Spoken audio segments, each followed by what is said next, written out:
तर आता पहा आपण या ठिकाणी बघतोय effect of adding rotor resistance. ठीक आहे, effect of adding rotor resistance. आता हा इफेक्ट तुम्हाला तेव्हा पाहायला मिळेल जेव्हा तुम्ही वाऊंड रोटर मोटर जी आहे तुम्ही यूज करणार और slip ring induction motor use करणार, तेव्हाच तुम्ही काय करू शकता, हा इफेक्ट बघू शकता. जर रोटर रेझिस्टन्सला चेंज करताय तर त्याचा इफेक्ट काय होणार. आता बघा रोटर रेझिस्टन्स बद्दल एक कमेंट आपण आधीच केली की रोटर रेझिस्टन्स कितीही वाढवा त्याच्या मॅक्सिमम टॉर्कवर काहीही फरक पडणार नाही.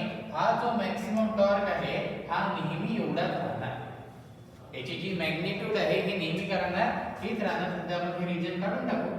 या ठिकाणी ही काय राहणार आहे, ही असंच राहणार. आता याचा इफेक्ट रोटर रेझिस्टन्सचा इफेक्ट कसा करावा.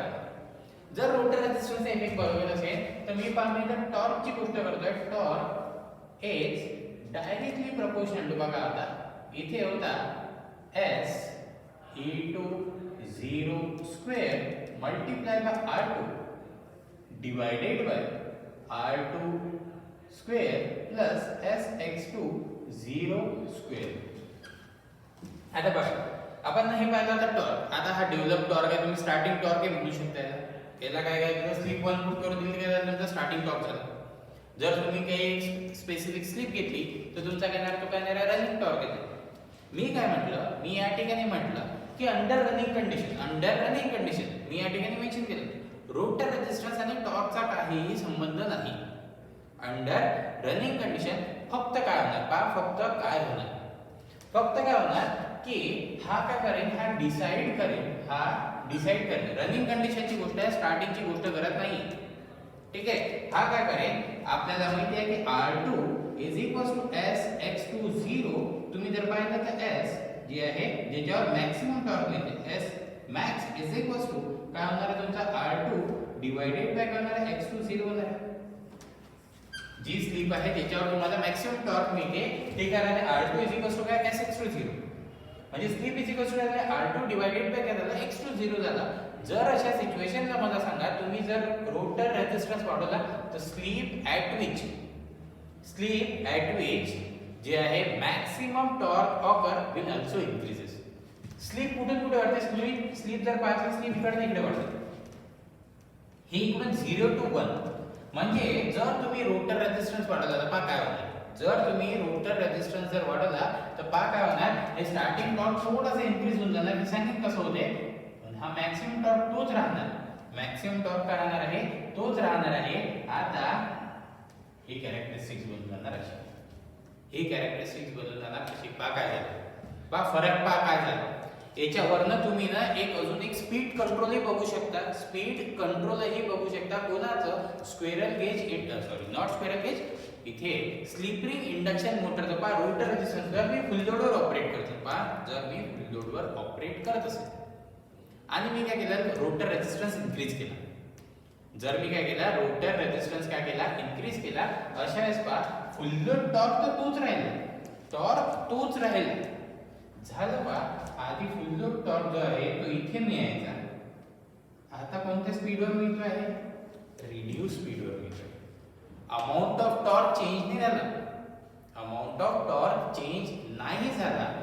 झालं काय की या ठिकाणी इथे जर तुम्ही बघत असेल तर तुम्हाला जो आहे इथे जी आहे स्पीड काय झाली, कमी झाली. पहा कसं होत असते. इथे पण एक रिलेशन आहे. याला समजायसाठी कसं थोडंसं इथे कॉम्प्लिकेशन्स आहे, ते कॉम्प्लिकेशन्स क्लिअर करतो. पहा कसं होतं. मला सांगा, rotor resistance under running condition जर मी इन्क्रीज केला, अंडर रनिंग कंडिशन सांगतो.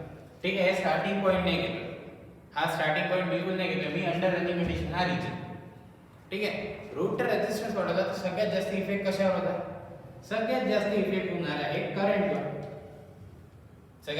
कशावर होणार आहे, करंटवर. आता पहा करंट काय राहते, I2 इज इक्वल टू काय राहते, SE20 divided by Z2S. SE20 झाला काय, Z2S. आता बघा काय होणार, इफेक्ट पहा कसा होता. पहिलं सिक्वेन्स, रोटर रेझिस्टन्स इन्क्रीज केला तर तुमचा रोटर करंट काय झाला, डिक्रीज झाला. पहा सगळ्यात पहिले हा इम्पिडन्स चेंज होणार. इम्पिडन्स काय होणार आहे, इन्क्रीज होणार आहे कारण रेझिस्टन्स वाढवला तो. तर हा ओव्हरऑल काय झाला, हा करंट काय झाला, डिक्रीज झाला. सिक्वेन्स पहा कसा होता, करंट डिक्रीज झाला थर्ड पहा टॉर्क काय झाला डिक्रीज झाला. पहा सिक्वेन्स कसा होता टॉर्क काय झाला डिक्रीज झाला. टॉर्क डिक्रीज झाला तर स्पीड काय झाली एनआर काय झाली रिड्यूस झाली. हे ना हे इन्स्टंटेनियसली होणार आहे सगळ्या गोष्टी. या सगळ्या गोष्टी काय होतात इन्स्टंटेनियसली काय होते हे होणार आहे. स्पीड काय झाली डिक्रीज झाली. स्पीड जर डिक्रीज झाली तर मला एक सांगा रिलेटिव्ह स्पीड काय होणार आहे. रिलेटिव्ह स्पीड काय होणार आहे इन्क्रीज होणार आहे.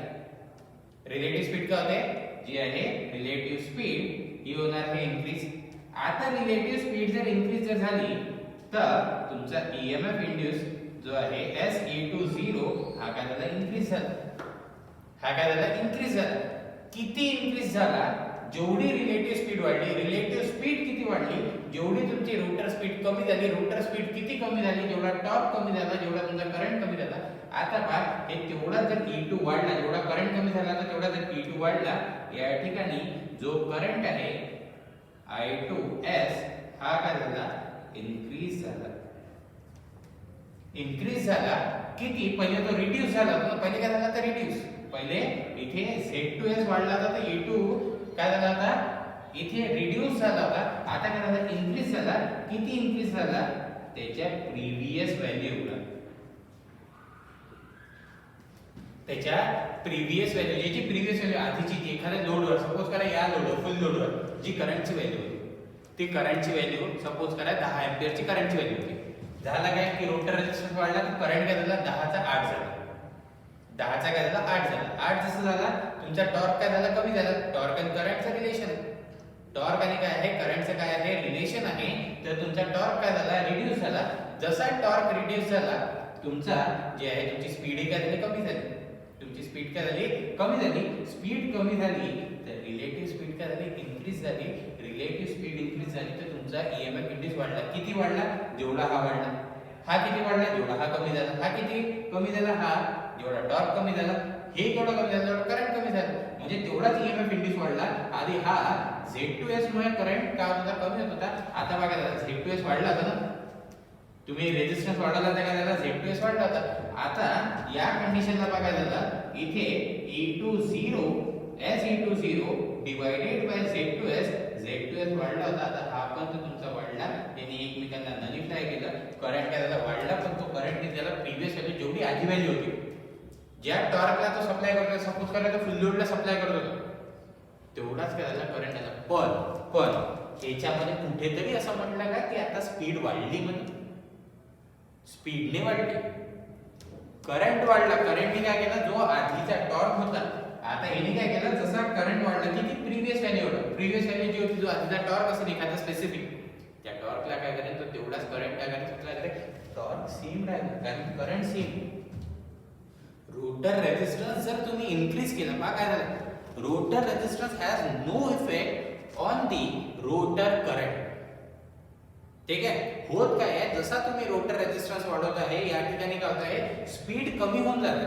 कशासाठी हे करायसाठी हे कॉम्पन्सेट करायसाठी की इम्पिडन्स वाढला तर स्पीड कमी का बरं झाली कारण ईएमएफ इंड्यूस तेवढाच वाढेल. हे एकमेकांना काय करेल कॅन्सल करेल. एक म्हणजे जेवढा हा वाढला समजा हा 10% ने वाढला हा काय होणार आहे 10% काय होणार आहे इन्क्रीज होणार आहे. पण हा ईएमएफ इंड्यूस 10% ने इन्क्रीज करायसाठी स्पीड 10% ने कमी व्हायला पाहिजे.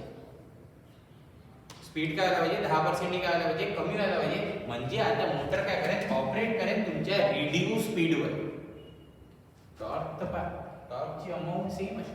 स्पीड कंट्रोल हेच म्हणते आपण. स्पीड कंट्रोल बद्दल काय डिस्कस केलं तर स्पीड कंट्रोल का म्हणते तुम्हाला जर एखाद्या स्पेसिफिक स्पीडवर तो जर टॉर्क पाहिजे असेल एखाद्या स्पेसिफिक स्पीडवर तो जर टॉर्क पाहिजे असेल तर त्याच्यासाठी तुम्ही काय करता यूज करता स्पीड कंट्रोल. तुम्हाला काय फुल लोड टॉर्कच पाहिजे पण रिड्यूस स्पीडवर पाहिजे. हा मला मिळत होता 1480 वर मला काय पाहिजे 1400 वर पाहिजे तर मी काय करतो रोटर रेझिस्टन्स वाढवायचा. जर मी आणखी रोटर रेझिस्टन्स वाढवला तर काय होणार जर मी आणखीन रोटर रेझिस्टन्स काय केला इन्क्रीज केला तर काय होणार आहे हे जर असा करून गेला तर रोटर रेझिस्टन्स वाढून गेला तुम्हाला काय मिळून जाणार हा पॉईंट इथेही मिळून जाणार. हा पॉईंट जर इथे मिळाला तर हा काय हा पॉईंट असणार आहे जर रोटर रेझिस्टन्स एवढा झाला R2 काय X20. तुम्ही रोटर रेझिस्टन्स वाढवू शकता. तुम्ही रोटर रेझिस्टन्सला वाढवला तर तो पॉईंट इथेही मॅच करू शकतो की तुम्हाला स्टार्टिंगलाच काय मिळून जाणार मॅक्सिमम टॉर्क मिळेल. स्टार्टिंगलाच काय मिळून जाणार मॅक्सिमम टॉर्क मिळून जाणार आणि मग ही कॅरेक्टरिस्टिक्स राहणार अशी. मग ही कॅरेक्टरिस्टिक्स काय राहणार आहे अशी. बघा हे जे आहे 1 हा आहे 2 हा आहे 3. जर मी म्हणत असेल तो the R21 is greater than R22 is greater than R23. Rotor resistance जर तुम्ही वाढवत गेले तर कॅरेक्टरिस्टिक्स पा काय होतं. कॅरेक्टरिस्टिक्स नियरली सेम राहते. फरक काय होतो बघा. फरक काय मिळाला की इथे जर तुम्ही रोटर रेजिस्टन्स वाढवला तर तुमची स्लिप काय होते वाढते. कशाची वाढते slip at which maximum torque occur. मला एक सांगा जर हे दोन इक्वल केले R2 x20 तर स्लिप किती होणार 1.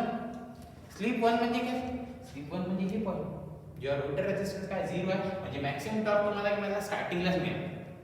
मॅक्सिमम टॉर्क काय मिळाला स्टार्टिंगलाच मिळाला. हे काय होणार आहे हे असं होणार. सोबत जर याचा इफेक्ट तुम्ही बघता मी म्हटलं की रोटर करंटवर खूप काही इफेक्ट होतो. हे केव्हा हे रनिंग कंडिशन. पण at the time of starting आता हे बघू आपण की जर स्टार्टिंगच्या वेळेवर जर आपण रोटर रेजिस्टन्सला इन्क्रीज करत असेल तर बघा काय झालं स्टार्टिंग टॉर्क तुमचा इन्क्रीज झालेला दिसतोय. पहा स्टार्टिंग टॉर्क काय दिसतोय तुम्हाला इन्क्रीज झालेला दिसतोय. तर at the time of starting हे स्टार्टिंग आहे ना याला काय करतो स्टार्टिंग टॉर्क येतो TST. स्टार्टिंग टॉर्क जर घेत असेल तर काय होणार S = 1 तर E20² R20 divided by R20² plus X20². Slip 1 सगळ्या ठिकाणी काय केलं स्लिप काय करून दिली 1 करून दिली. आता मला सांगा जर मी रोटर रेजिस्टन्स वाढवत असेल आता एक कंडिशन्स पहिली. जर मी म्हटलं स्टार्टिंगची गोष्ट करतोय अंडर रनिंग कंडिशन नाही घेतोय at the time of starting बघत फक्त at the time of starting जर बघत असेल तर इथे बघा काय होणार at the time of starting जर मी रोटर रेजिस्टन्स जर मी असं अज्युम करा पहिली कंडिशन रोटर रेजिस्टन्सला 0 घेतलं तर काय होणार. रोटर रेजिस्टन्सला जर 0 घेतलं तर या ठिकाणी काय होणार जर रोटर रेजिस्टन्सला जर 0 घेतलं तर तुमचा स्टार्टिंग टॉर्क का बदलणार हा बदलणार आहे 0. का बरं मला एक सांगा इथे रोटर रेजिस्टन्स जर 0 घेत असेल स्टार्टिंग टॉर्क कसं काय दिलेलं एक ते इक्वेशन वरनं कळतं की तुम्ही रोटर रेजिस्टन्स 0 केला स्टार्टिंग टॉर्क 0. पण ह्या सिच्युएशनला झालं मध्ये काय या सिच्युएशनला जर रोटर रेजिस्टन्स 0 जर घेतला तुम्ही तर अशा वेळेस काय होते की जो EMF इंड्यूस होत आहे जो करंट फ्लो होणार आहे जो फ्लक्सला प्रोड्यूस करणार या ठिकाणी काय होणार की रेजिस्टन्स 0 म्हणजे प्युअरली काय झालं रिएक्टिव्ह झाला कंपोनेंट. आता म्हणजे इथे ऍक्टिव्ह कंपोनेंट आलाच नाही. Torque is a active component. Active आणि रिएक्टिव्ह म्हणजे काय मला एक सांगा इथे एक पॉवर फॅक्टर असणार आहे स्टार्टिंग पॉवर फॅक्टर असणार आहे काय ठीक आहे. स्टार्टिंग पॉवर फॅक्टर आपण काय म्हणतो पॉवर फॅक्टर राहते R/Z cos phi काय राहते R/Z ठीक आहे. Z काय असते R + jx. जर रेजिस्टन्स 0 झाला तर इम्पीडन्स काय झाला प्युअरली इंडक्टिव्ह झाला म्हणजे तुमचा रोटरचा जो रिएक्टन्स होता तसा. जर हा जर झाला तर cos phi काय झाला cos phi जर तुम्ही वाचलं रोटर रेजिस्टन्स जर 0 म्हटलं तर तुमचा cos phi काय झाला cos phi झाला तुमचा 90 डिग्री. cos phi ची व्हॅल्यू किती phi ची व्हॅल्यू किती 90 डिग्री होऊन जाणार. 90 डिग्रीवरच cos phi ची व्हॅल्यू काय असते 0 राहते. मग अशा वेळेस हा काय झाला 90 डिग्री लॅग झाला. पॉवर फॅक्टर काय आला 90 डिग्री काय आला लॅग आला. जेव्हा पॉवर फॅक्टर 90 डिग्री लॅग होणार इथे ऍक्टिव्ह कंपोनेंटच नाही येणार तुमचा टॉर्क येणार आहे का नाही. तुमचा टॉर्क किती राहणार आहे 0 राहणार आहे कारण ऍक्टिव्ह कंपोनेंट नाही आहे. ऍक्टिव्ह कंपोनेंट म्हणजे काय आपण नाही एक एक्झाम्पल पाहिलं तर पॉवर फॅक्टर मध्ये मी म्हटलं तर तुम्हाला जर तुम्ही एखादी ट्रॉली जी आहे ती ओढत आहे मी म्हटलं होतं इथे दोन कंपोनेंट आहे एक हा एक हॉरिझॉन्टल कंपोनेंट एक व्हर्टिकल कंपोनेंट दोघांची गरज आहे. दोघांची काय आहे गरज आहे. मला एक सांगा एक जो फोर्स आहे हा या डायरेक्शनचा काय करतो वर्क डन करू राहिला. वर्क डन म्हणजे काय जिथे डिस्प्लेसमेंट होते force in the direction of displacement ठीक आहे त्याला म्हणतो आपण वर्क डन. तेव्हा वर्क डन होणार म्हणजे काय मूवमेंट होणार. पण जर त्या ट्रॉलीला तुम्ही असं करा वरतीच धरा मला एक सांगा हे मूवमेंट फक्त वरती होणार आहे समोर जाणार आहे का नाही जाणार. इथे तुमचा रोटर रोटेट नाही होणार. दुसरी कंडिशन जर मी घेतली की R2 = इन्फायनाइट तेव्हा पण तुमचा स्टार्टिंग टॉर्क 0च राहणार. तेव्हाही तुमचा स्टार्टिंग टॉर्क काय राहणार आहे, झिरोच राहणार आहे. झिरो राहणार म्हणजे काय, अरे करंटच फ्लो नाही होणार ना. जर तुम्ही ओपन सर्किट करून दिलं रोटर तर ईएमएफ इंड्यूस झाल्यानंतर करंट फ्लो व्हायला पाहिजे.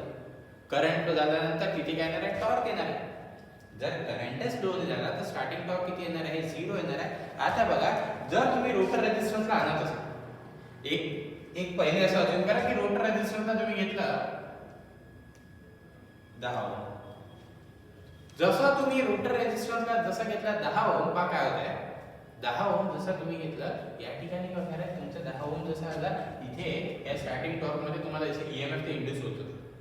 ईएमएफ इंड्यूस तर काय होता, होत होता. पहा काय होतं हे तुम्हाला क्लिअरली समजतं. ईएमएफ इंड्यूस होतच होता कारण फ्लक्स कट होत होता. रोटर रेझिस्टन्स आला, रोटर रेझिस्टन्स आला तर तुमचा पॉवर फॅक्टर इम्प्रूव्ह झाला. बघ, तुमचा पॉवर फॅक्टर इम्प्रूव्ह होता म्हणजे काय झालं की ऍक्टिव्ह पॉवर जी आहे ती काय झाली, जास्त झाली. ऍक्टिव्ह पॉवर कोणती असते, जो टॉर्क प्रोड्यूस होत आहे ते तुमचा ऍक्टिव्ह होत आहे. जे वर्क डन होत आहे त्याचा ऍक्टिव्ह होत आहे. तुमचा टॉर्क काय होणार आहे, इन्क्रीज होणार आहे. टॉर्क काय होणार आहे, इन्क्रीज होणार. पॉवर फॅक्टर काय होणार, इम्प्रूव्ह होणार. जर मी असं केलं की रेझिस्टन्सची व्हॅल्यू 10 वरून 20 केली तर टॉर्क आणखीन काय होणार आहे, इन्क्रीज होणार आहे. कोणत्या टॉर्कची गोष्ट करतो आपण, स्टार्टिंग टॉर्कची गोष्ट करतो. आपण गोष्ट करतो आहे स्टार्टिंग टॉर्कची. तुमचा स्टार्टिंग टॉर्क काय होणार आहे, या ठिकाणी काय होणार आहे, इन्क्रीज होणार. का बरं, कारण तुमचा पॉवर फॅक्टर काय होणार आहे, इम्प्रूव्ह होणार. ठीक आहे. पण असं आहे की तुम्ही खूप वाढू शकता, खूप नाही वाढू शकता. ठीक आहे. तुम्हाला जे आहे टॉर्क किती पर्यंत जाऊ शकते, या मॅक्सिमम टॉर्क पर्यंत जाऊ शकते.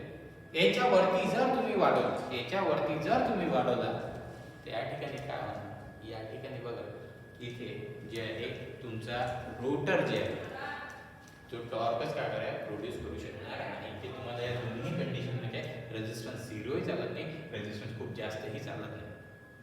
कुठपर्यंत, रिॲक्टन्स जिथपर्यंत रोटर रिॲक्टन्स स्टँड स्टिल वर जेवढा आहे जेवढा तुम्ही रोटर रेझिस्टन्स वाढवाल तेवढंच काय होणार आहे, तुमच्या काय होणार आहे, टॉर्क प्रोड्यूस होणार आहे. जर रोटर रेझिस्टन्स वाढवला स्टार्टिंगला, जर स्टार्टिंगला रोटर रेझिस्टन्स वाढवला तर काय होते, या ठिकाणी काय होते, इथे जे आहे स्टार्टिंग टॉर्क वाढते अजूनही. याच्यावरून तुम्हाला एक गोष्ट आणखी एक कळते. मला एक सांगा, जर पॉवर फॅक्टर जर इम्प्रूव्ह होत असेल, जर पॉवर फॅक्टर इम्प्रूव्ह होत असेल तर त्याचा लाईन करंटवर काय इफेक्ट पडतो. आपण पाहिलं की पॉवर फॅक्टर जर पुअर असेल तर लाईन करंट जास्त, करंट खूप जास्त होऊन जाते. पॉवर फॅक्टर इम्प्रूव्ह करत जातो, जसं जसं इम्प्रूव्ह होणार तसं तुमचा लाईन करंट काय होतं ते कमी. म्हणजे काय होणार की रेझिस्टन्स जर वाढवला तर स्टार्टिंग करंट कमी होणार. कारण रोटर पॉवर फॅक्टर, कोणता power factor, rotor power factor काय होणार, तुमचा काय होणार, इम्प्रूव्ह होणार. तर तुमचा जो करंट आहे तो काय होणार आहे, कमी. रोटर करंट कमी होणार. रोटर करंट जरी कमी झाला तर तुमचा स्टेटर करंट काय होणार आहे, कमी होणार आहे. आणि ट्रान्सफॉर्मर आहे ना, तिकडला काही कमी झालं, रोटर साइडचं काही कमी झालं तर स्टेटर साइडचे कमीच होणार. ठीक आहे. तर हा होता हा ओव्हरऑल जो कन्सेप्ट आहे, हा तुमचा रोटर रेझिस्टन्स, स्टार्टिंग करंट आणि स्टार्टिंग टॉर्क. ठीक आहे. त्याच्यामध्ये थोडंसं असं समजून घ्यायचं की रोटर रेझिस्टन्स ज्या वेळी मी तुम्हाला सांगितलं पॉवर फॅक्टरच्या वेळी, त्या पॉवर फॅक्टरच्या वेळी याला समजून घ्यायचं. पण अंडर रनिंग कंडिशन जर म्हटलं, अंडर रनिंग कंडिशन इथं स्टार्टिंगला सांगितलं ही कंडिशन वेगळी, या कंडिशन वेगळी. अंडर रनिंग कंडिशन म्हटलं रोटर रेझिस्टन्स वाढवा, काही फरक पडणार नाही करंटवर, काहीही फरक पडणार नाही. करंट कॉन्स्टंटच राहणार, कारण तिथे तो काय करेल, फक्त स्पीडला काय करेल, कमी करेल. अंडर रनिंग कंडिशन, अंडर स्टार्टिंगला राहणार जी सिच्युएशन मी सांगितलं ही स्टार्टिंग कंडिशन राहणार. रनिंग कंडिशनला आपण कंडिशन बघितलं की रनिंग कंडिशनला काय होतं. तर आपण या ठिकाणी काय काय बघितला, effect of adding rotor resistance पाहिला. आता या ठिकाणी बघू की तुमचा जे आहे जनरेटर कसा राहतो, इंडक्शन जनरेटर कसा राहतो, मोटर कसे राहतात आणि त्यांचे जे आहे रिजन्स कसे राहतात. ठीक आहे. थोडंसं शॉर्ट मध्ये सांगतो. याला जसं ब्रेकिंग वर येऊ आपण, जसं रिजनरेटिव्ह ब्रेकिंग कळलं आपल्याला, तर तेव्हा आपल्याला काय इंडक्शन मोटर कळून जाणार, सॉरी इंडक्शन जनरेटर करून जाणार. पहा कसं मी या ठिकाणी जे आहे डायग्राम ड्रॉ करतोय, कशा राहतात ही कॅरेक्टरिस्टिक्स कशी राहते. आता बघा, जर मी याला बघत असेल, हे आहे इथे हा जो पॉइंट घेतला, हा आहे, हा पॉइंट आहे S is equals to 0, slip is equals to 0. पहा स्लिपवर विथ रिस्पेक्ट टू स्लिप कसं करतो, विथ रिस्पेक्ट टू स्लिप कसं करतो. आता याला जर बघत असेल, आता मी काय करतो की या साइडला ना घेतो स्लिप पॉझिटिव्ह, मी उलट घेतोय तुमचं मी घेतो या साईडला स्लिप जे आहे पॉझिटिव्ह. तर सपोज करा इथे एक मी घेतलं s = 1. ठीक आहे. हे असं का घेतलं हे पण सांगतो. स्लिप = 0 आणि इथे घेतो स्लिप =-∞. हे असं का घेतलं? पण स्लिप कशावर डिपेंड करते? स्लिप डिपेंड करते रोटर स्पीडवर. स्लिप डिपेंड करते रोटर स्पीडवर. इथे किती आहे? s जर 1 असेल तर रोटर स्पीड किती झाली? 0. स्लिप = 1 म्हणजे काय? रोटर 100% लॅग करू राहिला. स्लिप = 1 स्लिप = 0 जर म्हटलं तर nr किती झालं? ns. तेव्हा किती आहे? हे असं हे याला असं ड्रॉ याच्यासाठी केलं की आपल्याला पण कळलं पाहिजे की नक्की होत काय. तर जर मी स्लिप =∞ पाहत असेल तर इथे काय होणार आहे? nr is much greater than ns. कारण स्लिप करते s राहते ns - nr divided by ns. जर nr ns पेक्षा जास्त झाला तर स्लिप काय झाली? तुमची निगेटिव्ह झाली. स्लिप काय झाली? तुमची निगेटिव्ह झाली. मग अशा वेळेस जी कॅरेक्टरिस्टिक्स ही कॅरेक्टरिस्टिक्स प्रॅक्टिस केली ते म्हणतो. ही स्टार्टिंग कॅरेक्टरिस्टिक्स. ज्या रिजन मध्ये स्लिप जेव्हा 0 to 1 राहणार, स्लिप जेव्हा काय राहणार 0 to 1, तेव्हा हा जो रिजन असते हा असते मोटरिंग रिजन. इथे काय असते? मोटरिंग ऑपरेशन होते जेव्हा आपण असं म्हणू स्लिप 0 ने बनेल. ठीक आहे. इक्वल टू घेतच नाही. या रिजन मध्ये काय असते? मोटरिंग ऑपरेशन असते. आता मी काढलं सिंक्रोनस मोटर काय होते? Sorry, not synchronous. इथे इंडक्शन मोटर काय होते? बिलो सिंक्रोनस स्पीड ऑपरेट करते. पण जर मी त्याला रोटेट केलं अबाउट सिंक्रोनस स्पीड, तर या ठिकाणी ते काय म्हणत असते? ते म्हणत असते synchronous, sorry not synchronous, induction generator. ठीक आहे. म्हणते इंडक्शन जनरेटर जर तुम्ही त्याला अबाउट सिंक्रोनस स्पीड रोटेट केलं तर. त्याच्यासाठी पण कंडिशन्स आहे. इंडक्शन जनरेटर मध्ये आपण बघू फक्त रिजन्स पाहतोय. रिजन्स काय राहतात? जेव्हा स्लिप जी आहे या ठिकाणी मी म्हणेन की आपण याला जर म्हणत असेल लेस दॅन 0 हे असं होऊन जाणार. स्लिप जे आहे लेस दॅन 0 आणि -∞. ठीक आहे. जर असेल तर अशा वेळेस काय होणार आहे? अशा वेळेस तुमचं जे ऑपरेशन राहणार हे राहणार तुमचं ॲज अ जनरेटर म्हणून. हा का ऑपरेट होणार ॲज अ इंडक्शन जनरेटर. त्याच्या कंडिशन्स ही पाहणार आहे. ठीक आहे. इंडक्शन जनरेटर जो असतो इथे फक्त ऍक्टिव्ह पॉवर डिलिव्हर करतो. रिएक्टिव्ह पॉवर हा नेहमी ऍब्झॉर्ब करतो. हा इंडक्शन जनरेटरची एक जी आहे या ठिकाणी आपण की पॉइंट म्हणू शकतो की इंडक्शन जनरेटर कसा राहतो काय.